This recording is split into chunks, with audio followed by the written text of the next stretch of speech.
Vous avez tous suivi ce matin et depuis quelques jours la détérioration de la situation sécuritaire à Kanyabayonga, dans les territoires de Luberon, province du Nord Kivu.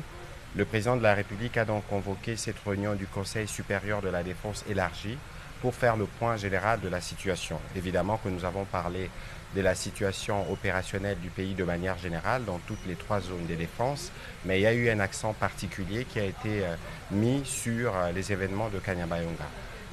Après près de 3 heures de discussions et un tour d'horizon avec les différentes autorités militaires, des perspectives et des mesures ont été proposées au président de la République pour que les forces armées de la République démocratique du Congo puissent très rapidement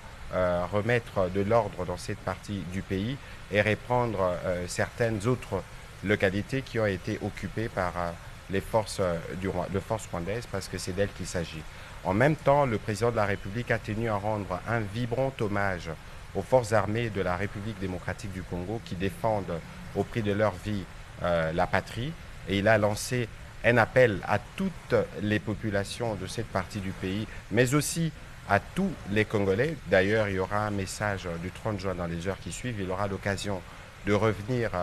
sur ce que nous tous, nous devons avoir comme attitude en ces moments pour nous assurer que partout où nous sommes, nous faisons d'abord preuve de solidarité pour toutes les populations et les compatriotes qui sont touchés directement par ces événements, mais aussi la nécessité pour nous de veiller à la préservation de la patrie. Il est donc important que dans ces contextes, que les Congolais se méfient de tout ce qu'ils lisent sur les réseaux sociaux pour ne pas prêter les flancs au jeu de l'ennemi, parce que vous savez que c'est aussi sur ce terrain que les jeux se jouent, pour démobiliser les Congolais, mais aussi pour toucher le moral de nos vaillants soldats qui sont engagés sur le front. Donc ici, nous réitérons l'appel du président de la République à continuer à faire confiance aux forces armées de la République démocratique du Congo, pour lesquelles le gouvernement de la République, mais ainsi que lui-même, mettront tout à disposition pour que l'ordre puisse être rétabli, et très rapidement.